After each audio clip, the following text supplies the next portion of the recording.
Good evening and welcome to Chicago Tonight. I'm Paris Schutz. And I'm Brandis Friedman. On the show tonight, you can't purchase a gun, you can't purchase ammunition. Illinois has strict gun laws, but advocates say the state could do more. The candidates for Cook County assessor face off in a candidate forum. The sixth candidate to challenge Mayor Lori Lightfoot is also the youngest in the race. Community activist Jamal Green joins us. Illinois is experiencing a shortage of mental health providers. Hear how experts are working to address the crisis. Though some parts of the Chicago area saw temps reaching 100 degrees, heat indexes were even higher. We explain what that means. And exploring the artworks of Paul Cezanne with the curators of the Big Summer Show at the Art Institute. But first, some of today's top stories. After a night of intense storms, Chicago's weather is not letting up. Today, it's the excessive heat. A heat warning remains in effect until tomorrow evening. The predicted temperatures are dangerously hot with heat index values between 106 and 110. There are cooling center locations across the city, and Chicago Library and Park locations will also serve as cooling centers. We'll hear more about what exactly the heat index is later in the program. A big blow for Illinois business. Caterpillar is moving its headquarters from Deerfield to Irving, Texas. The construction equipment producer is leaving Illinois after calling it home for almost a century. This is the second Fortune 500 headquarters to leave the state in a little more than a month following Boeing's recent departed announcement. CAT CEO Jim Umpleby said in a statement, quote, "We believe it's in the best strategic interest of the company to make this move, which supports Caterpillar's strategy for profitable growth as we help our customers build a better, more sustainable world."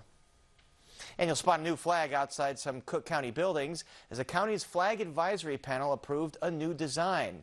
It's called I Will, and it was submitted by Glenbrook South High School student Drew Duffy.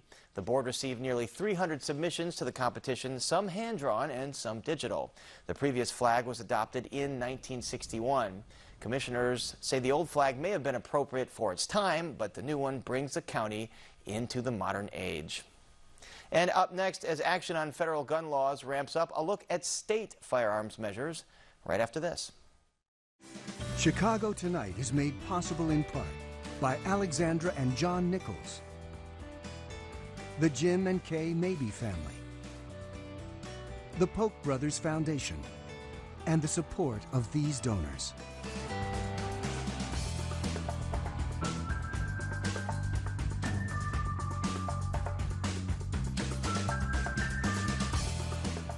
A breakthrough bipartisan gun package gets a boost with the tentative backing of U.S. Senate Minority Leader Mitch McConnell.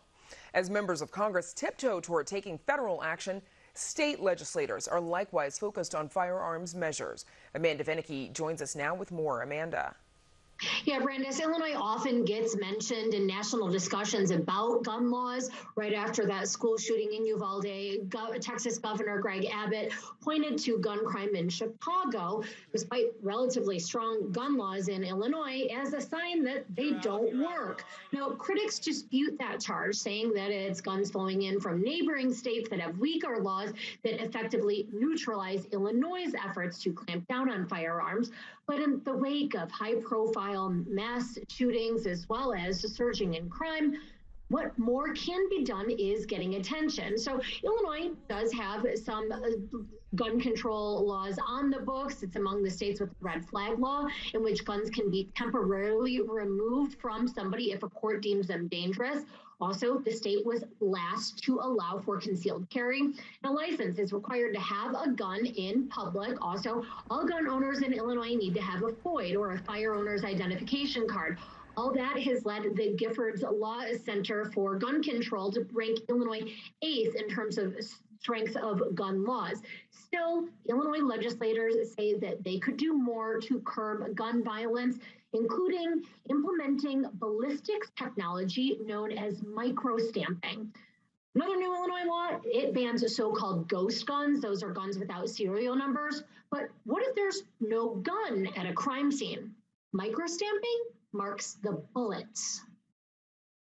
Microstamping would make sure that there is a code, an alphanumeric code on the firing pin, so that when a bullet is discharged, when the gun is fired, it would be imprinted on the shell casing, the alphanumeric code, and you would be able to trace that alphanumeric code imprinted on the shell casing back to the firearm without actually recovering the firearm itself. The serial, make, model, and the first purchaser of that gun would be data at the disposal of law enforcement.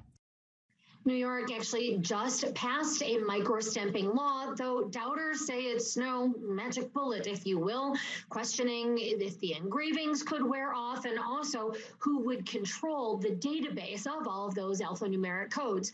So far, Stoneback's micro-stamping proposal has stalled in Springfield.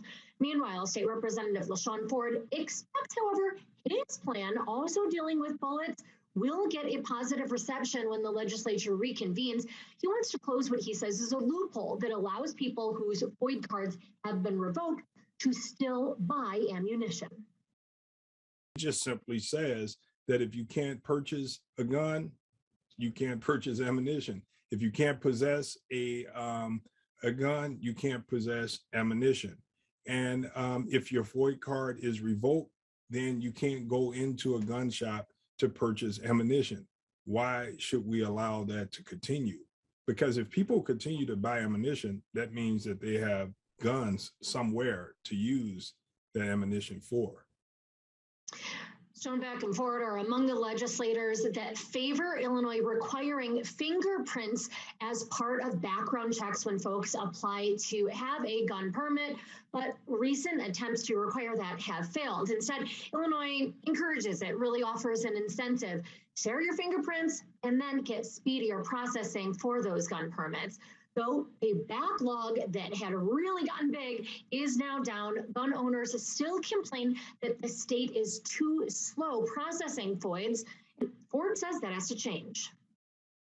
Fix the FOID is something that we really should be looking at in Illinois. You know, we need to either look at ways that we could get rid of it, or we need to fix it because it's really causing a problem. Republicans running for governor have likewise been highly critical of FOID and have called for its elimination. That gets to the point that gun control in Illinois is not strictly partisan. After all, Democrats control all of state government, but despite those attempts, could not pass mandatory fingerprinting. Now, that is why State Representative Kathleen Willis says she doubts that something like a gun registry could pass, even though she thinks it should and could help. We have cars registered, and so we, why can't we register guns?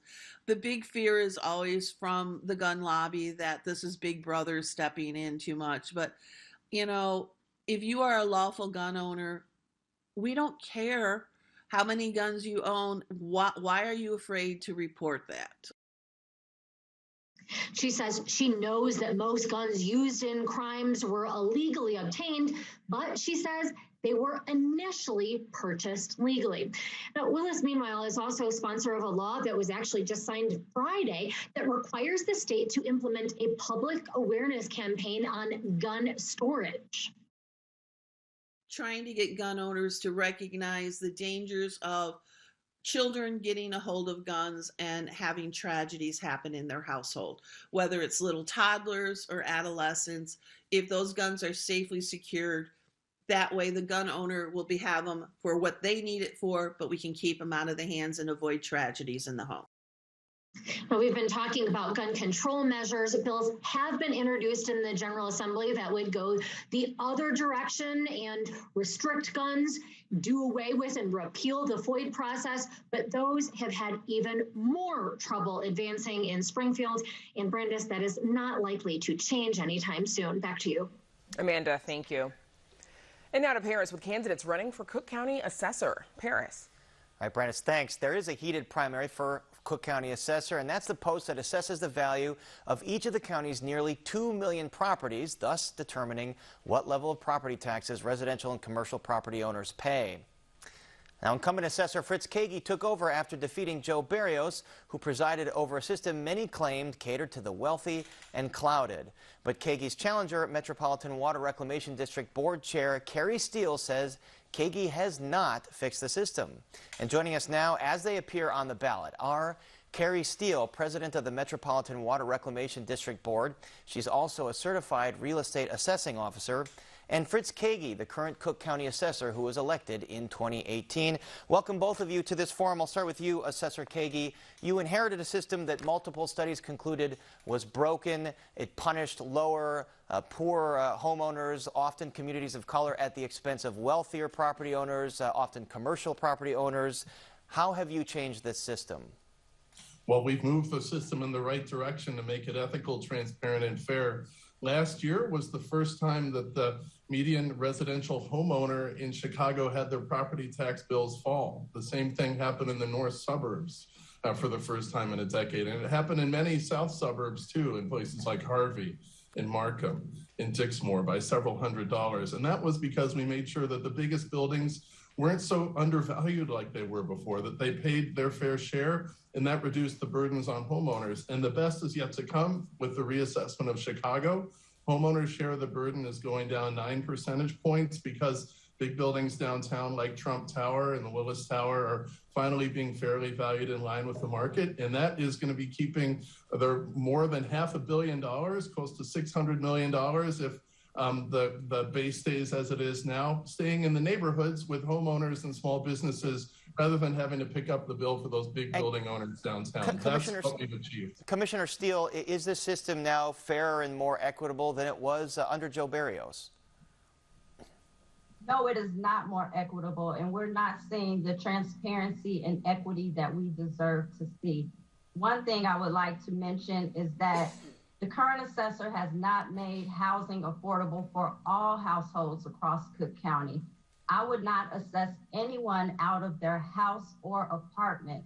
He fails to realize that while increasing assessed values on apartment buildings for an average of 74%, he's making affordable housing unlivable for over 40% of Cook County households. Over 40% of households in Cook County rent, and over 50% of households in the city of Chicago rent. That we're talking about young adults, young families who are just trying to save to purchase a home. Now their rent has increased, and he's keeping families away from 40% of Cook County families or renters away from achieving the American dream of homeownership. All right, Assessor Kagi, I'll have you respond to that. Have your assessment systems hurt renters and low-income homeowners?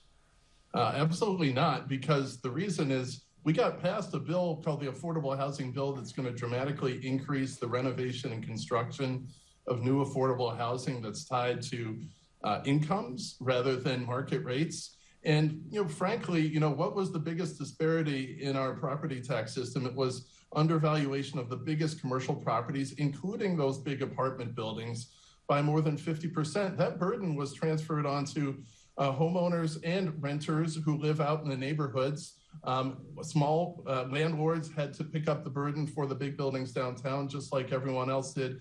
And by the way, when you make the big apartment buildings pay their fair share downtown, they're going to charge the rent the price can bear. Anyone else who's gone out there to rent an apartment knows that if you eliminated their property tax, it wouldn't change a whit how much rent they charge for people. So we're really proud of what we've done on affordable housing. That's why the Tribune and the Daily Herald and the Democratic Party and 12 members of Congress are endorsing it. Commissioner Steele, you want to go a different direction, but would that mean shifting the burden back to residential property owners as it had been under Joe Barrios, as opposed to the bigger commercial properties? No, absolutely. Absolutely not. I'm talking about people who rent in Cook County, but also we do realize it's a delicate balancing act between commercial and homeowners, but assessments have to be fair and equal across the board. They have to be accurate. And right now, the assessor is not establishing fair and accurate assessments across the board. He is not applying the proper exemptions, and we're getting tax bills late. The assessor is not doing the job that the Cook County taxpayers have elected him to do. All right, Assessor Kagi, in readjusting this system, a lot of commercial property owners have complained. Some say their assessments have gone up as much as 300%. Are you putting the county at risk of losing some of these businesses? Absolutely not. So study after study showed that these big buildings were significantly undervalued. The the gold standard in our field showed that in Chicago, big commercial properties were undervalued by 50%. So it makes sense that their assessments would go up. We took into account the effect of COVID, and we're seeing a really robust environment. We saw only the second $1 billion transaction in the history of Chicago this year. The headlines of Crane Chicago Business are filled with headlines about robust activity in apartments and industrial and so many other areas of activity. And when you undervalue those big buildings, you are putting the bills, you are giving the bills to homeowners, to small businesses. And it's no surprise that my competitor is saying this, because she is being funded by the biggest landlord groups downtown and fronting for their interest, taking donations from their PACs. And we can't afford to go back to that system of favoritism that favor those buildings at the expense of homeowners and small businesses. All right, Commissioner Steele, so to pick up on that, you have received $1 million from a PAC associated with building trade unions. You've gotten $25,000 from the Building Owners and Managers Association of Chicago. Should voters be skeptical that you're going to be beholden to those interests? Absolutely not. They should not be skeptical.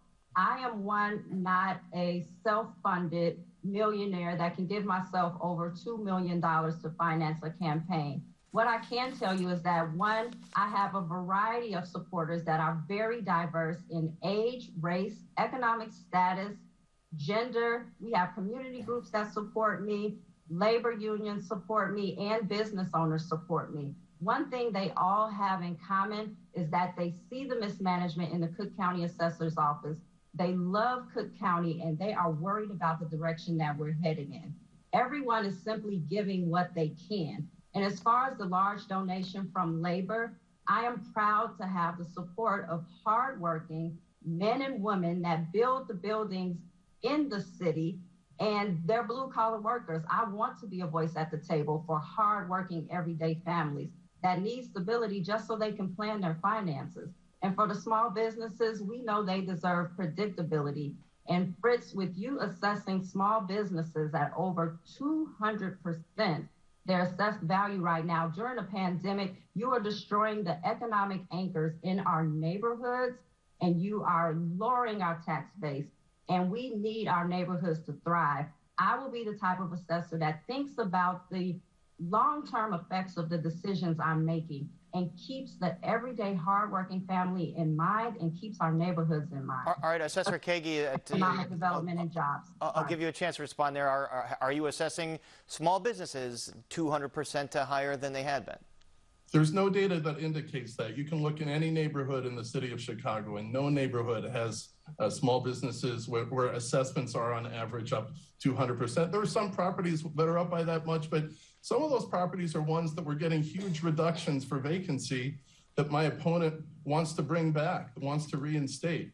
And my opponent, she basically self-funded herself so that she could take these giant donations from PACs that represents the interests of these big building owners who do not represent the interests of small businesses. These are the same groups who tried to fund a front group called Renew Cook County, which claimed to represent the interests of small businesses, but was actually secretly, clandestinely, according to the Tribune, being funded by big building owners. So this is the big contrast in the race. Our work is reducing burdens on small businesses in the neighborhoods because the big buildings downtown are carrying more of the burden. Small businesses in the neighborhoods less. You mentioned COVID relief as well. Your office devised a method to cut residential assessments based on what you projected unemployment would be due to COVID, yet residential properties increased in values. It shifted more of that burden onto commercial properties, and it seemed to disproportionately benefit wealthier areas. What went wrong with this system of COVID relief that you came up with? Actually, Paris, there's some things not true there. So we reduced by taking into account the effects of COVID. And we didn't do it based on just unemployment. We did it based on market data that was out there. We reduced homeowners' share of the burden by 1 percentage point that went to every homeowner. So every homeowner benefited from getting the COVID reductions, but also many small businesses did on the northwest side and the southwest side in areas where data showed that assessments were too high or in level with the market before the pandemic. And the question is, what would you have done instead? Would you have done nothing in the face of COVID? Would you just do a flat uniform reduction for all homeowners? The best thing to do is to take into account the effect of unemployment. So neighborhoods that had more unemployment had larger residential reductions, and neighborhoods that had less unemployment had smaller reductions. And the data, which you can find on our website at cookcountyassessor.com, and then data, and then COVID, it's all published there. It was published in May 2020. It was not our job to predict what would happen with the housing market afterwards, but it was a more accurate picture. It was the right thing to do when COVID hit early, rather than doing nothing in the face of the pandemic, which hurt everyone. Commissioner Steele, under Joe Barrios, there was such opaqueness as to how assessments were calculated. Under Kagi, it is listed on his website. How would you calculate assessments? What are the things, in simple terms, that would go into your assessment? And thank you, Paris, for the question. Even with the formulas listed on the assessor's website, it is not listed so that the average homeowner or average citizen understands what is going on. I would make formulas and data simplified and on the website so that people could understand it. Fritz Kagi's website is full of false transparency, whereas we don't understand what's going on, used to deceive, where I would have genuine transparency and make sure I'm explaining it to everyone. Well, what goes into the formula? We don't even have the formula because Fritz Kagi will not answer FOIA requests. Into your formula. My formula would be to make sure that the assessed value of the property is fair and accurate and reflects the market, and the proper exemptions are applied. The tax rate equals the levy over the assessment. I would make sure my part of the formula, the assessed value, is accurate and is made available to the public so everyone could understand exactly what's going on. And I would explain it to the taxpayers when they come into my office. There would be no mystery math like with this COVID factor where no one understood what was going on and the equity is questionable, because we see areas in Winnetka that received up to $2,000, and then we see areas in Chatham that received areas in Winnetka that received up to $2,000, and areas in Chatham that received $200. Fritz Kagi is full of mystery math. It is no transparency. He lacks transparency, and I would make sure I have an open door policy to explain formulas to the constituents. All right, Assessor Kagi, I mean, in the simplest terms, what goes into your formula for assessing all these properties? We use transactions, we use the characteristics, and we use those, and we take a very close look at where those homes are. And you don't have to take my word for it that our assessments are better and more transparent. You can look at the International Association of Assessing Officers. They looked at our assessments the first round that we sent out in 2019, and they pronounced them to be within industry standards for accuracy, equity, and uniformity for the first time in memory for the history of our office. And that's why the Tribune has endorsed us. That's why the Daily Herald's endorsed us. That's why our top 15 peers in the United States are working with us on behalf of more data transparency in an effort with the federal government to get access to the Uniform Appraisal Database. All right. So all these authorities, and Crane Chicago Business, they looked at our reassessment of downtown Chicago. They're showing the same thing. We are extraordinarily more transparent than pretty much any other office in America for how we do this. And the math sometimes is complex, but it gets a better result for homeowners, and it's getting more accuracy. Speaking of transparency, Commissioner Steele, I have to bring up your husband, Mays Jackson. He has a radio show, but he's also made hundreds of thousands of dollars as a lobbyist for a development company called Omni Group. Will your husband continue to lobby any agency, any governmental agency, on behalf of real estate interests if you are assessor? When I'm next to county assessor, my husband, one, has never lobbied the assessor's office, will not lobby the assessor's office, and has never lobbied where I currently work. That isn't even in his area of expertise to lobby in the property tax system. Basically, I would follow the executive ordinance at the assessor's office that's in place that prohibits any family member of the assessors or their staff from lobbying or seeking official action. I would recuse myself from anything that appeared to be a conflict of interest. But then I would also take it a step further than what the current assessor has done, and I would hire a full-time chief ethics officer that would hold everyone accountable and be required to submit reports, and I would make those reports available to the public. Right now, that position is not full-time, and they don't submit reports to make it available to the public. I did the same thing at Water Reclamation when I was hired. We established our first ever Inspector General in our 130-year history because I understand the importance of transparency. Also, the current assessor, he claims to be transparent, but he does not answer Freedom of Information Act requests. Right now, the current assessor is breaking the law by not answering Freedom of Information Act requests. There are over 2,800 Freedom of Information Act requests unanswered from property owners who are just simply asking for their questions to be answered about the assessed value of their property, and they are going unanswered. That is not fair. That is not the transparency and reform that was promised to the residents of Cook County. Assessor Kagi, your response to that, are these Freedom of Information requests going unanswered?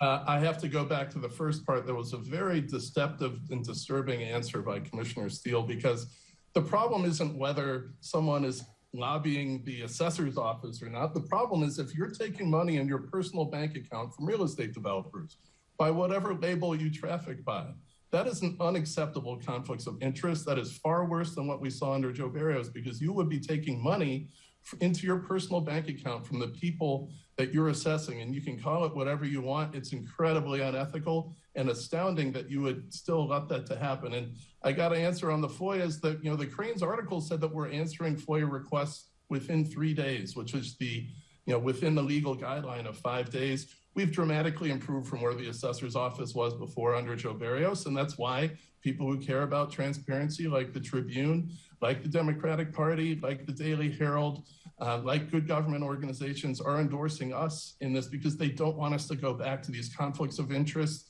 to giving favors to the big building owners that come at the expense of homeowners. That's really what's at stake in this race. And I think it just couldn't be evident more in the answer that Commissioner Steele just gave.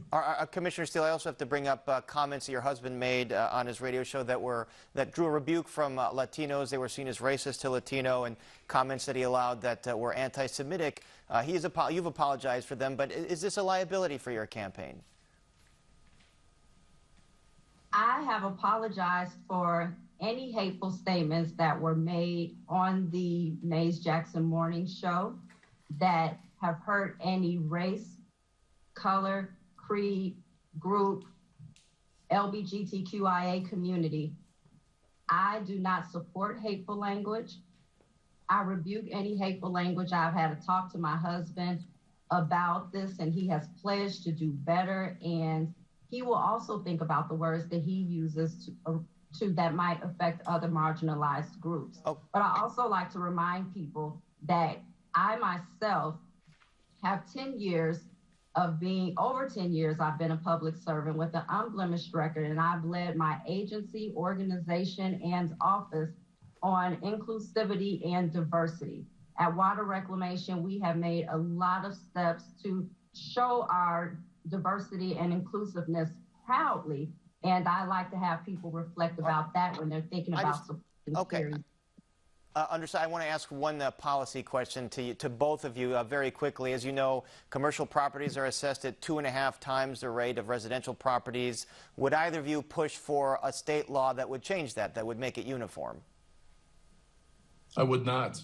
It's important for us to assess by market values at our property, in our office, and then for the Cook County Board to decide what rate these should be converted into assessed values. Because if we change that, it will put the burdens onto homeowners.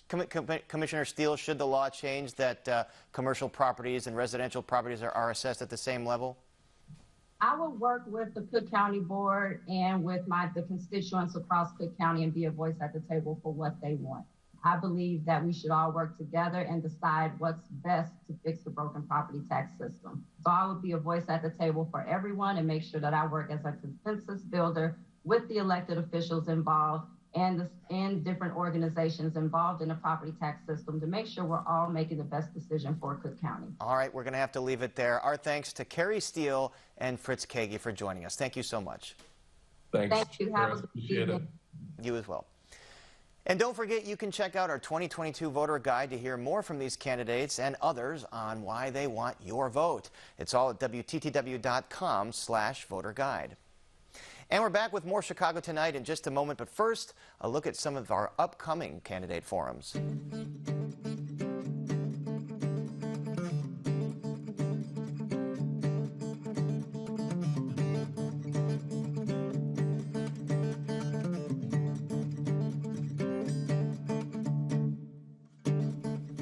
Still to come on Chicago Tonight, hear from the latest candidate to join an already crowded field for Chicago Mayor Jamal Green.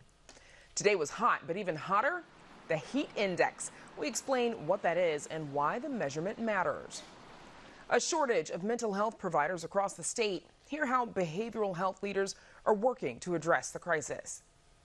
And color, form, and space create harmony in the paintings of Cezanne, featured in the summer show at the Art Institute. But first, some more of today's top stories. School is out for the summer. And on the final day of classes for Chicago Public Schools today, Mayor Lori Lightfoot said she's going to fight to keep classes in person for the fall. I'm going to continue, frankly, to fight like hell to make sure that our kids are back in school. Now, our schools are safe. We've invested over $100 million in improvements to make sure that that is true. We will continue to make the necessary investments, classroom by classroom, to give parents the confidence that they can send their children back to school. The Chicago Teachers Union said CPS must bargain for a COVID safety agreement for the fall while maintaining the mitigations already in place. Lightfoot would not say if she plans to negotiate a new safety deal, but said attorneys for CPS and CTU are in constant contact. A fifth Chicagoland Starbucks has now unionized. The latest addition is the Bucktown location, where workers voted 15-1 in favor of unionizing. Organizers say this vote, along with another in St. Louis, brings the total to 150 unionized Starbucks locations in the U.S. The vote comes a week after workers at the Hyde Park location voted to unionize. And lions are on the loose in Chicago, but don't worry, they won't make it far without the help of a crane. The two lion statues outside the Art Institute of Chicago were removed from their bases today for preservation work. They were taken off-site to undergo treatments like steam cleaning and the application of a protective wax coating. The Institute didn't specify when the lions will return. Another critic of Mayor Lori Lightfoot is now joining an already crowded field, vying for her job. Activist Jamal Green was a long shot in the 2019 race, and he exited the field before Election Day. Today, he's making it official that he still wants the job on the 5th floor of City Hall. And Jamal Green joins us now. Welcome back to Chicago Tonight. Jamal, you've run for mayor before. Why do you still want this job? That's a good question. It comes with a lot, obviously. But I just know right now we're in a hurry for change in this city. This is a state, we're in a state of emergency where people all across this city are trying to find a way to get out. Folks are moving out in an alarming rate. We got young people that are being shot and killed each and every day. This city is in huge disarray, and we need someone, a leader who understands these neighborhoods, who understands the problems, but understands how to bring forth tangible solutions in a mass way so that we can really change these neighborhoods. So I'm making the sacrifice. Of course, there's many other things that I could be doing with my life, but I care so much about this city. I care so much about my kids and wanting my kids to be able to raise a family in this city that I'm willing to make the sacrifice and put myself out there and run for mayor of the city of Chicago. And that's what I'm doing. Now, we know that you have been critical of Mayor Lori Lightfoot over her handling of the city's violence in particular. Your campaign launch video promises to cut gun violence in half, which is a tall order. What's your strategy for that? Well, I'm going to release a full strategy, a comprehensive plan on how we're going to do that. But it ties in some of the things that I talked about. We're going to repopulate the neighborhoods and create 10,000 new homeowners each year using a single family mortgage bond and put down payment and closing cost assistance in these neighborhoods that are redlined. And we're going to do that in a mass way where thousands of people are coming back to the neighborhoods that have moved out of the state or move to the suburbs. We're going to better our education system and make it to where there's high quality education all across the city for kids as young as 3 years old in every zip code. We got to start development early so that we're not breeding another generation of folks who don't have hope and trying to find an outlet and alternative. So we're going to do so many different things in regards to economics, in regards to education, mental health. We're going to bring wellness centers where it's not only, about psychiatrists, about getting well. I like to call them healing houses all across this city. We have to modernize city government, and most importantly, we have to save our environment and accelerate our efforts because we're the third largest city in the world, and we still have a lead crisis. For God's sakes, that we don't even have a plan for. There's so many things that we need to do to accelerate it. And speaking of plans, Jamal, we know that you oppose the casino that's in the works for the city of Chicago. What would your plan to address the city's escalating pension bills be? Yeah, well, let me say this. I think that this casino has not been looked at thoroughly. When you look at the numbers they propose that they're going to make, it's nowhere close to even any casino in the country. So I don't know, what dream they have, and it should be halted until the next administration. We're going to create a new generation of taxpayers, which is why the home ownership initiative is so important, so that we can bring in more revenue. And we got many other ideas that we're going to launch throughout this campaign to show you how we're going to create revenue for the city. But most importantly, the first thing I would do is a fiscal audit, because we are mismanaging so much money on the city level. We got a $28 billion enterprise, and you look at our city and it seems like there's no money being spent. But the reality is it's not being spent correctly, making sure that every department is running efficiently. And that's what I want to do as mayor. Jamal, we know that you took on, you've talked about economic development and housing and home ownership. We know that you took on Chase Bank, protesting them for not investing in Black and Latino communities, eventually being banned from the bank's property. How do you plan on addressing issues like that, taking on big businesses like that as a mayor versus as an activist? Yeah, no, good question. I think that I've been a serial investor for many years, building successful companies. I've been in the business world in real estate for many years as well. And I'm going to be frank with all of the folks in this world to let them know that business can be great, but you must make sure that you are doing right by our citizens. And there's no reason why the largest bank in the world was only lending to Black and brown communities 1.9% of the time when they control the majority of the market here. We're going to hold folks accountable. And those folks in these corporations and businesses who actually care about our city and care about the progress will believe in me and work with me to make sure that we create better communities so it's safer for their businesses and they make more money and they don't want to leave. So it's going to be in everyone's interest. If elected, of course, you would be the youngest mayor in the city's history at 27 years old today. How do you make the case that you have enough experience for this job? Well, I'll make the case by showing my record, right? Folks are going to talk about experience because of age. Let me tell you the experience I have. The experience that I have is that I was born and raised in these neighborhoods that are suffering the most. I'm in the generation of the young people that are doing a lot of the crazy stuff that you see each and every day. So I understand them. I've lived through their problems. I was also a troubled kid before, but I turned my life around and became a successful businessman, became a person that loved activism and politics to help change the community. The experience that I have makes me uniquely qualified to lead this city. So in any other experience, whether you have been in political office or CEO of this and that, it has shown that that has not worked because we've had everyone who had those fancy titles. And I'm telling you, I've done the work without the fancy title, and that's the person that needs the job. Just a little bit of time left, Jamal. In the 2019 election, you had endorsed Mayor Lori Lightfoot after dropping out of the race yourself. Two other candidates who are currently in the race did the same thing. They previously endorsed her. Now they're running, Paul Vallis and Willie Wilson. In about 30 seconds, what do you think this says about her approach? Well, we all believed in her. We all had hope that she could be different than the rest. But at the end of the day, we are at a time where we need a leader who is a collaborator, who is going to make sure that they are connected to the stakeholders and the folks in the community to get stuff done. We don't have time for anything else but to make sure that we're moving forward the issues, the solutions in a mass way. And right now, we don't think that can happen under this administration. Okay. Jamal Green, it looks like you're a man on the move at the moment and the newest candidate in the race for Chicago mayor. Thank you so much for joining us. Thank you so much for having me. And now to Paris for a look at today's extreme heat. Paris. Brandis, extreme is right, as some parts of the Chicago area saw temps hit 100 degrees, and the heat index is even higher than that, 110 at Midway Airport. So that begs the question, what exactly is the heat index?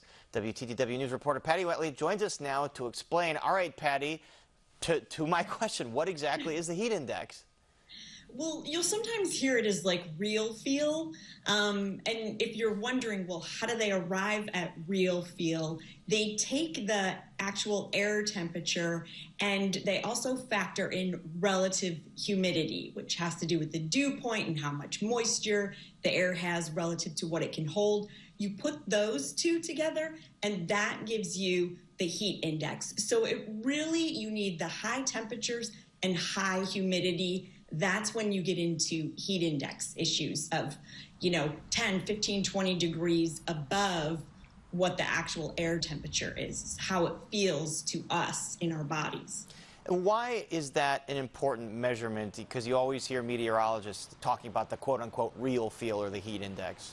Right. Well, because it's what our bodies are feeling. And, perspiration can't evaporate, so our bodies can't regulate their temperature. And when you get into these high, dangerous excessive heat indexes of 105, 110, 115, that's when heat exhaustion and heat stroke come into play. And you think about what happened in Chicago in '95, a lot of that had to do with the heat index and the humidity on top of hot temperatures, which weren't necessarily record highs. There have been hotter summers, but you pack on and you tack on that relative humidity, and it's really dangerous conditions for people. And I think we need to hear those higher numbers when we're thinking about what are we going to do today and checking in on vulnerable folks. So it's a really important cautionary number for us to pay attention to. Speaking of what are we going to do today, I'm jumping in the lake, literally. Go for it. All right. Patty, thank you so much. Thanks, Paris. And you can read Patty's full story on our website. That's WTTW.com/news. And up next, Illinois is facing a mental health worker shortage. What's being done about that right after this? Much of the story of Latinos in America is that of entrepreneurship. About 5 million Latino-owned businesses currently exist in the U.S. Predominantly Latino communities often bear the environmental burden of heavy industry. Residents of those communities say they have a hard time making their concerns heard. A Chicago-based photographer has a personal understanding of immigration, and he has spent years documenting small businesses. The forces of gentrification can make people being priced out of their neighborhoods feel powerless. But the founders of Lolita's Bodega say residents have more power than they think.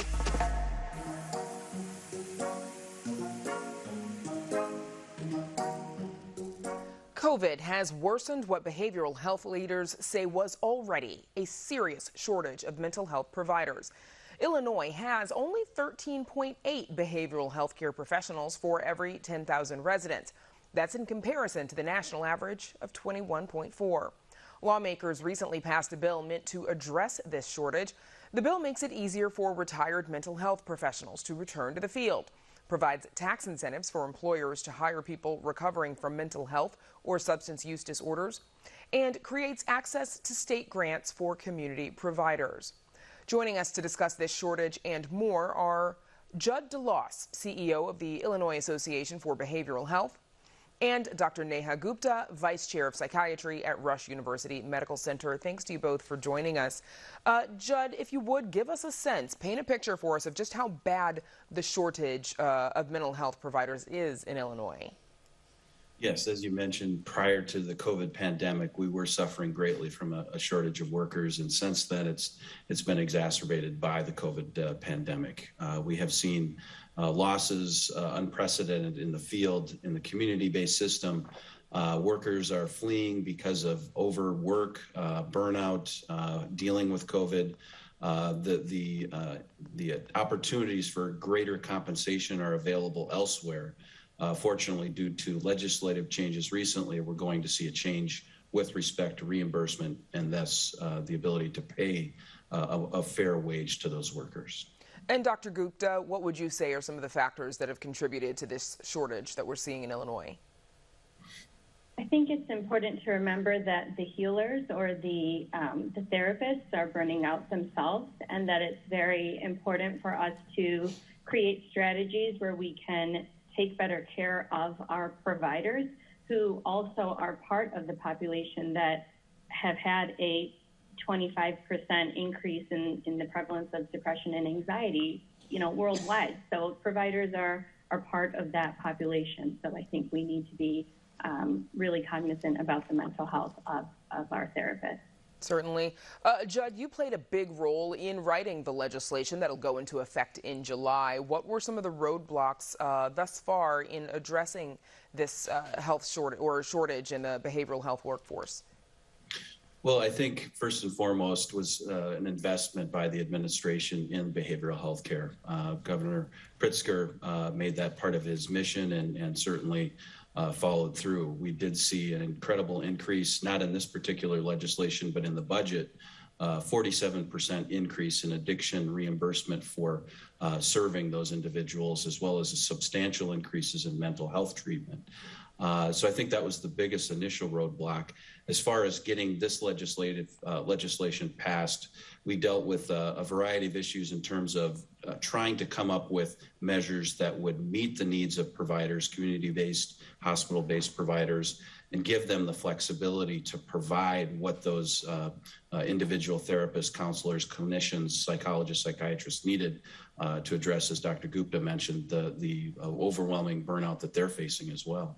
Judd, predictions have shown that by 2025, this shortage will be astronomically worse. How concerned are you, especially now that this package of measures is going to take effect next month?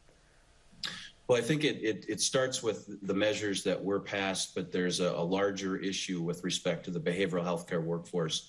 And I think it begins with the stigma that's attached to mental health and addiction, and the inability to recruit, because the general public, students, et cetera, still have a sense that that is a taboo subject. And I think substantial changes have occurred, which open up the market, open up the identity of mental illness and addiction being a common, unfortunately, disease and condition that individuals face, thus reducing that stigma. That's, I think, the silver lining of COVID is the recognition that behavioral health is a need that needs to be met, and that it's not an uncommon situation. And Dr. Gupta, what more needs to be done to avoid a worsening of this shortage?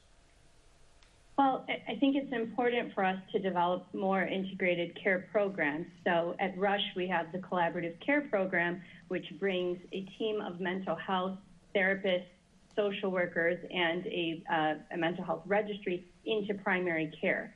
So we are teaching the frontline staff how to ask two basic questions about depression, but to take those screening questions and make them more equitable screening questions for early detection. So medical assistants are now asking questions about depression, at the same time that they're asking patients about their vaccines, about their, if they've gotten their colonoscopy on time. So we're really trying to take screening and move it into primary care, and then operationalize programs that can treat patients while getting to speak to their own ambassadors of their own care, which is their primary care provider. So, patients are able to then go to their primary care provider. They're able to speak comfortably. That reduces stigma as well, that they would have to go to their primary care, and they can keep their care at their generalist office and not necessarily have to go to see a psychiatrist or a therapist. So that's what our model at Rush has aimed to do, is to kind of bring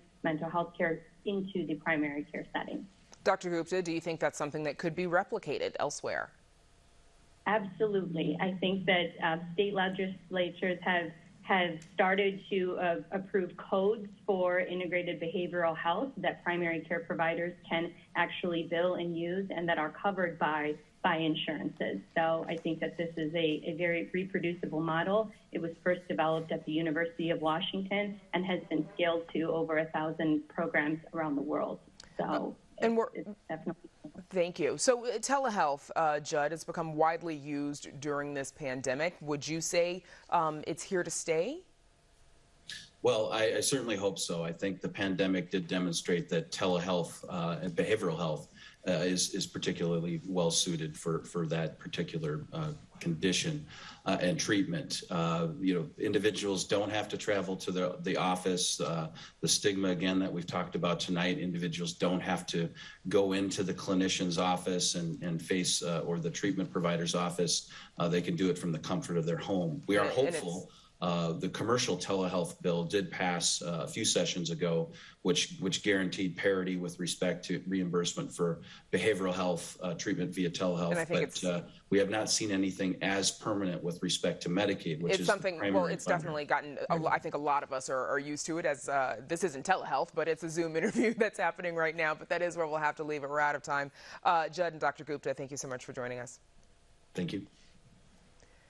This conversation is part of a focus on mental health this month on Chicago Tonight, leading up to the June 27th premiere of the two-part documentary, Hiding in Plain Sight, Youth Mental Illness, presented by Ken Burns here on WTTW.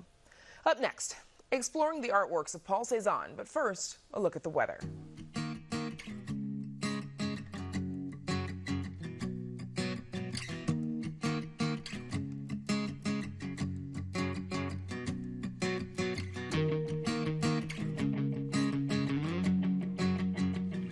Paul Cezanne was thought of as the greatest by some very great artists themselves, Pablo Picasso and Claude Monet, to name just a few.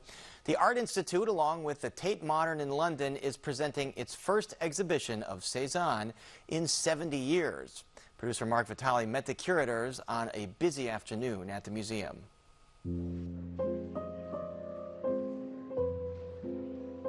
Bathing beauties, rich landscapes, seemingly simple still lifes, and complicated portraits. And stranger things. The Cezanne show at the Art Institute looks from a distance and very closely at a giant of modern art. He was coming of age in the 19th century. He was associated with the Impressionist group, but he really paved the way for what modern art would become in the 20th century. Movements like Cubism, Fauvism, Expressionism, abstract painting. Well, Cezanne's an artist we usually put in a separate category. We put him in another gallery, literally, because he doesn't play well with Monet and Sisley and Renoir. He's like the odd man out, but he is very much informed by Impressionism. He has his moment, but he takes what he needs and he moves on. Cezanne was much admired by fellow artists. In fact, many paintings on view were once owned by them. This canvas belonged to Pablo Picasso. Artists understood what he was doing. They were absolutely the most important audience for his work during his lifetime. There were works that were owned by Monet, Pissarro, Gauguin, and then in the 20th century you have works owned by Matisse, Picasso, Henry Moore, many loans from the collection of artist Jasper Johns. So, I mean, it's something that continues, and in the exhibition and catalog, we worked with 10 contemporary artists to look at artworks in the show and help us see them through an artist's eyes now. Cezanne really was trying to be modern, and he was trying to fit in, and he can't. And it was when he refuses to fit in and when he starts working for himself for an audience of one that he becomes the artist that the artists look at and go, oh my gosh, he's such a risk taker. One of the wonderful things about Cezanne's work is that he's so honest about his process. You can really see how the picture came together, stroke by stroke, mark by mark, sensation by sensation, color by color, associating sight and touch, and using that as the basis of an entirely new language, really, of pictorial communication. It's a lot, and it's also very minimalist. And even in the subject matters of still life, landscape, and portrait, it's kind of limited, but it's within that he makes all of his completely new and different expressions. Many figures and objects are outlined in cobalt blue. A white tablecloth might contain greens and yellows. Colors bleed into each other and perspectives are often skewed. Infrared examination gave the curators a look at the underdrawings of the paintings and revealed how Cezanne planned his compositions. In the end, he's going back and forth between fantasy, between observation, between different ways of approaching a painting. It's a really special thing to have 125 Cezanne works together. We take you through the entirety of his career, from the mid-1860s all the way to the end of his life in 1906. I think there's a chance to really appreciate, the extent of Cezanne's commitment to finding a new way of painting, and to understand that while these works are more than 100 years old, they absolutely are still full of mystery and surprise. Really, his life's work was creating the paintings and watercolors that we see here, and they just set the tone for an entirely new mode of painting in the 20th century. For Chicago Tonight, this is Mark Vitale. The Cezanne retrospective is at the Art Institute of Chicago through September 5th. Then it reopens in October at the Tate Modern in London. And we're back to wrap things up right after this. Chicago Tonight is made possible in part by Alexandra and John Nichols, the Jim and Kay Mabey family, the Polk Brothers Foundation, and the support of these donors.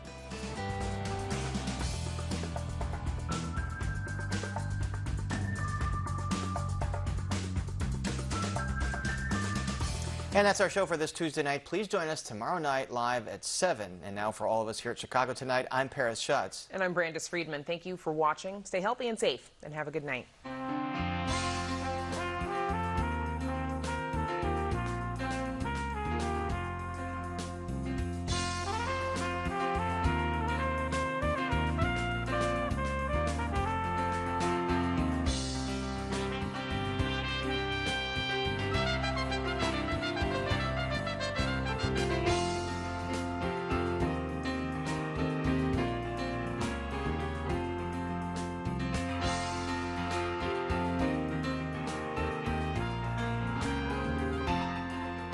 Closed captioning is made possible by Robert A. Clifford and Clifford Law Offices, a personal injury law firm pleased to give back to the community through numerous charitable initiatives.